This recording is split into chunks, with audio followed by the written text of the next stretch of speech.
Primera y Segunda de Tesalonicenses. Lección número 11. Promesas a los perseguidos. Hola queridos, los tesalonicenses quedaron muy felices al recibir la primera epístola de Pablo, pero aparentemente sus problemas no habían terminado. La ira de los enemigos iba aumentando, la persecución amenazaba terriblemente y muchos hermanos pensaban que todo eso era evidencia de que Jesús ya estaba regresando. Para remate, les había llegado una carta fraudulenta cuyo autor decía ser Pablo y afirmaba que el día del Señor había llegado. Todo eso confundió a la iglesia, porque, mira, siempre existe gente que cree en cualquier novedad que aparece. Y algunos hermanos empezaron a dejar de trabajar alegando que Jesús ya estaba regresando. Fue esta confusión que motivó la segunda epístola del apóstol. En ella, Pablo exhorta a los tesalonicenses cómo deberían vivir si realmente habían sido transformados por el poder del Evangelio. Comencemos leyendo el versículo 1 y 2 del capítulo 1.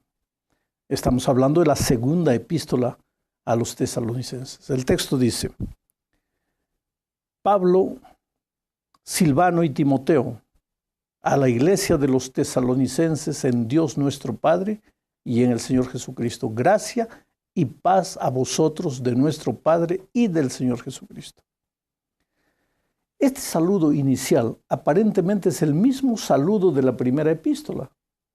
Pero si te detienes a observar con cuidado, verás que en el saludo de esta segunda epístola, el apóstol añade la palabra nuestro. En la primera epístola solo dice en Dios Padre, pero aquí dice en Dios nuestro Padre. Sabes, mi amado, la experiencia cristiana es una experiencia personal. No basta que Dios sea Dios. Necesita ser nuestro Dios, mi Dios, tu Dios. Un Dios distante no te sirve de mucho en los momentos difíciles. Un Dios que te provoca miedo es un Dios deformado por la imaginación humana y no le da sentido a tu vida. Haz como los santos hombres de la Biblia. Camina todos los días con el Señor, como Enoc, como Abraham, como Noé, como David. Haz de Dios no solo tu creador y salvador, sino también tu Padre de amor, a quien puedes confiar los dolores del alma. Di como Pablo, nuestro Dios, o entonces di como David, Jehová es mi pastor. Para eso, naturalmente, tienes que desarrollar en tu vida diaria el compañerismo con Jesús mediante la oración, el estudio de la Biblia y la testificación. En la segunda parte analizaremos los versículos 3 y 4. Vamos a leer. Debemos siempre dar gracias a Dios por vosotros, hermanos, como es digno, por cuanto vuestra fe va creciendo y el amor de todos y cada uno de vosotros abunda para con los demás. Tanto es así que nosotros mismos nos gloriamos de vosotros en las iglesias de Dios por vuestra paciencia y fe en todas vuestras persecuciones y tribulaciones que soportáis. En este texto, Pablo agradece a Dios por un motivo. ¿Cuál es ese motivo? Por cuanto vuestra fe va creciendo. ¿Y cómo sabemos que la fe de los tesalonicenses estaba creciendo? La respuesta es porque el amor de todos y cada uno de vosotros abunda para con los demás. Aquí Pablo habla de una fe práctica. Era visible que la fe de los hermanos de Tesalónica crecía. Había una evidencia, no era apenas teoría, no era solo un asunto de palabras bonitas. Era una fe práctica, se podía ver, podía ser notada en el amor de los unos por los otros y en el amor de ellos hacia los de afuera. Y aquel amor no era un amor pequeño. Pablo dice, era un amor abundante. Sabes, querido, Lo peor que le puede suceder al cristianismo es quedarse en el mundo maravilloso de las palabras y de la doctrina y de la teoría. Hay iglesias que se dicen cristianas y hacen profesión de mucha piedad y santidad. Viven demasiado preocupados por evitar el aumento de la mundanalidad en la iglesia. No, esto es pecado, no, aquello también es pecado. En fin, esas iglesias, o más bien diría, esos hermanos llamados cristianos, son celosos guardianes, entre comillas, de la fe. Y sin embargo, las iglesias donde ellos están partidas al medio. Quiere decir, la intención puede ser linda. Desean una iglesia pura y sin mancha, pero no se aman los unos a los otros. El amor se limita a hacer un discurso elocuente, maravilloso, bonito, que conmueve a mucha gente, pero que no sale del ámbito de las palabras. No se hace vida práctica, no existe la práctica del amor. En la opinión de Pablo, los tesalonicenses sí vivían la práctica del amor. Y por eso el apóstol agradecía al Señor. Pero eso no era todo. Pablo decía, agradezco por vuestra paciencia y fe en todas vuestras persecuciones y tribulaciones que soportáis. Aquí hay otro pensamiento que debemos considerar. Es en el dolor que se prueba la fe. Es en las lágrimas que la fe deja de ser teoría y se hace confianza incondicional en el autor de la fe, que es Jesús. El dolor y el sufrimiento y la angustia nacen en la mente del enemigo. ¿Para qué? Para destruir al pueblo de Dios. Pero el Señor toma esas armas poderosas del enemigo y las transforma en instrumentos poderosos de crecimiento espiritual. Ah, querido, no te desesperes cuando el dolor llega a tu vida, sino pregúntate, ¿qué es lo que Dios desea enseñarte? ¿Qué es lo que puedes aprender de las dificultades que estás enfrentando? Vamos a la tercera parte de este estudio y aquí meditaremos un poco más en el sufrimiento del pueblo de Dios. Mira lo que dicen los versículos 5 y 6. Esto es demostración del justo juicio de Dios, para que seáis tenidos por dignos del reino de Dios, por el cual asimismo padecéis. Es justo delante de Dios pagar con tribulación a los que os atribulan.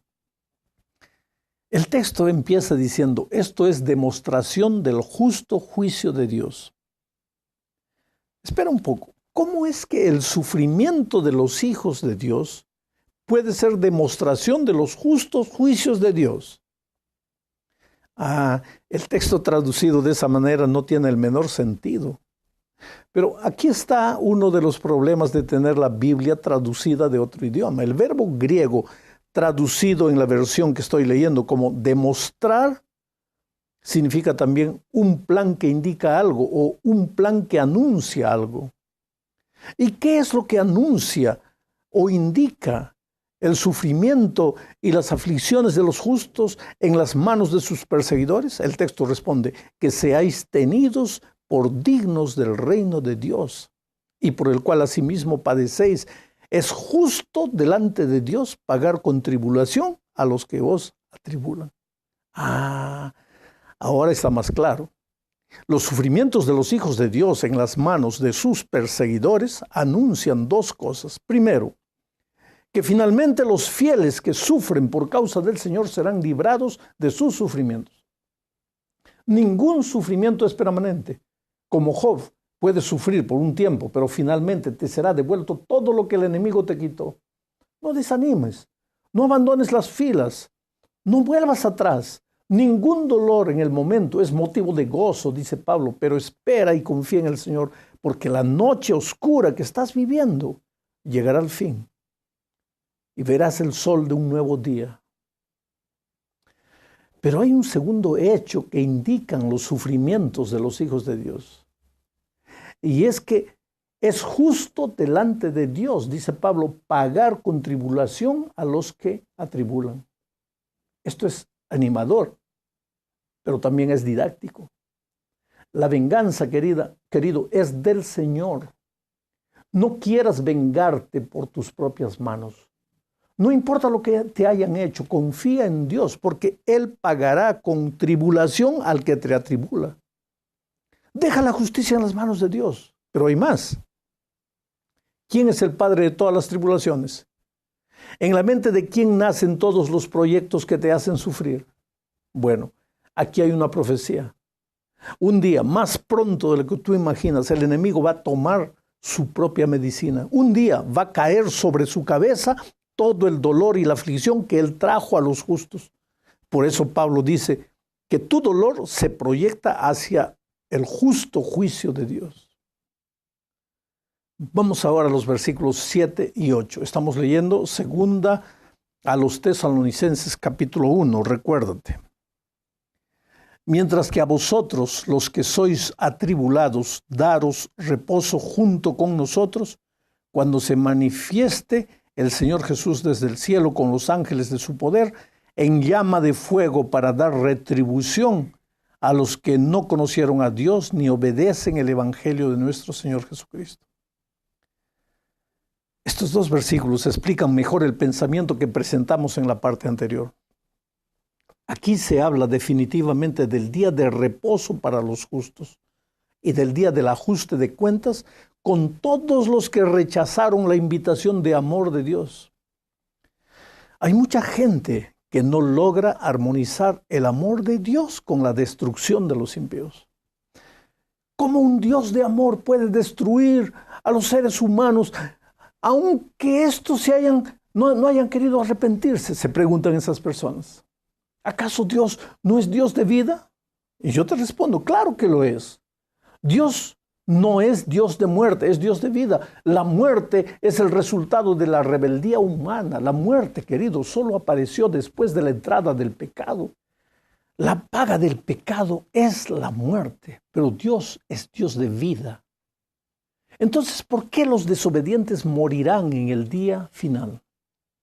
Es triste decirlo, pero ellos escogieron el camino de la muerte.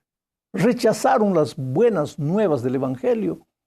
Persiguieron a los que buscaron a Jesús. Entiéndeme, por favor. Escucha bien lo que te voy a decir. Cuando llegue el día final, Dios destruirá al pecado para siempre. Del pecado no quedará ni raíz ni rama. El fuego consumidor de Dios caerá sobre el pecado y los únicos seres humanos que serán destruidos serán los que no quisieron abandonar el pecado. Aquellos que se endulzaron con la rebeldía. Allí, dice Pablo, se manifestará el Señor Jesús desde el cielo con los ángeles de su poder en llama de fuego para dar retribución a los que no conocieron a Dios ni obedecen el evangelio de nuestro Señor Jesucristo. Veamos más acerca de los que se perderán aquel día. El versículo 9 dice lo siguiente: estos sufrirán pena de eterna perdición, excluidos de la presencia del Señor y de la gloria de su poder. Aquí se deja claro las consecuencias eternas de la destrucción del pecado. El pecado no se levantará por segunda vez. La cruel y terrible historia del mal habrá llegado al fin. Por eso hoy es el día de buena nueva. Hoy es el día de salvación. ¿Todavía no has tomado tu decisión en favor de Cristo? ¿Hasta cuándo postergarás esa decisión? Bueno, llegamos al fin de este estudio hablando de la gloria de Dios reflejada en la vida de sus hijos. Para eso necesitamos leer los versículos 10 al 12. Cuando venga en aquel día para ser glorificado en sus santos y ser admirado en todos los que creyeron, y vosotros habéis creído en nuestro testimonio. Por esta razón también oramos siempre por vosotros, para que nuestro Dios os tenga por dignos de su llamamiento y cumpla todo propósito de bondad y toda obra de fe con su poder. Así el nombre de nuestro Señor Jesucristo será glorificado en vosotros y vosotros en Él, por la gracia de nuestro Dios y del Señor Jesucristo. Hay un pensamiento que destaca nítidamente en este texto. Cuando Jesús regrese por segunda vez, su pueblo en esta tierra estará glorificando su nombre.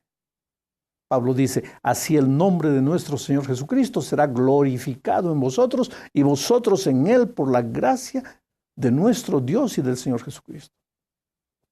¿Qué significa glorificar el nombre de Dios? ¿Cómo es que la iglesia le glorificará? ¿Apenas cantando y adorándole con emoción? Mira, lo primero que necesitamos entender es lo que la gloria de Dios significa. ¿Qué es lo que significa la gloria de Dios? ¿Qué es la gloria de Dios? El espíritu de profecía dice que la gloria de Dios es su carácter. Dios espera que su iglesia refleje su carácter. Al fin de cuentas, el pecado desfiguró el carácter de Dios en nuestra vida. Y Jesús vino a este mundo para restaurar la gloria perdida de Dios y reproducir en el ser humano el carácter del Padre. Lo dejó todo allá en el cielo y vino a este mundo de miseria y de dolor a pagar el precio de nuestra restauración. Por eso la única manera de reflejar su carácter es por su gracia maravillosa. Es buscándolo todo día y pasando tiempo con Él todo día. Vivimos en los tiempos finales de la historia de este mundo. Oh querido, Dios te ama y te llama, pero el tiempo se acaba. Te voy a contar una historia. Una noche oscura, un taxista encontró en la calle a un adolescente atropellado por alguien que se había dado a la fuga. El muchacho estaba muriendo. El taxista paró el carro, recogió al niño, vio que estaba entre la vida y la muerte y comenzó a pensar, ¿qué hago? Si yo lo recojo, van a decir las autoridades que yo lo atropellé, pero por otro lado, si lo dejo aquí, el muchacho se muere. Entonces su amor pudo más y sin pensar en las consecuencias más, agarró al muchacho, lo colocó al taxi y salió corriendo, buscando un hospital.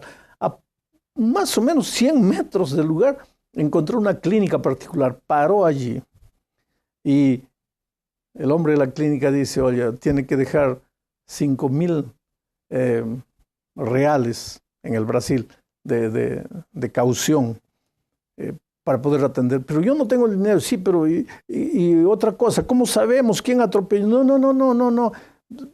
Coloca el dinero, da un cheque, una tarjeta. Sí, pero yo no tengo el dinero. Y el hombre insistía y no lo dejaban entrar. Y el muchacho muriendo en el taxi. Entonces el taxista no quiso discutir más, dejó todo ahí, agarró el taxi, salió corriendo, demoró como 15 minutos para encontrar otro hospital. Recibieron al muchacho, pero el muchacho ya estaba muerto. Entonces empezaron a buscar a los padres y la policía encontró a los padres rapidito. Y el papá era el dueño de la clínica que no quiso recibir al muchacho. Y cuando el padre se enteró que un taxista extraño le estaba suplicando a él que salve a su hijo, y él no quiso, se volvió loco. No pudo soportar el golpe.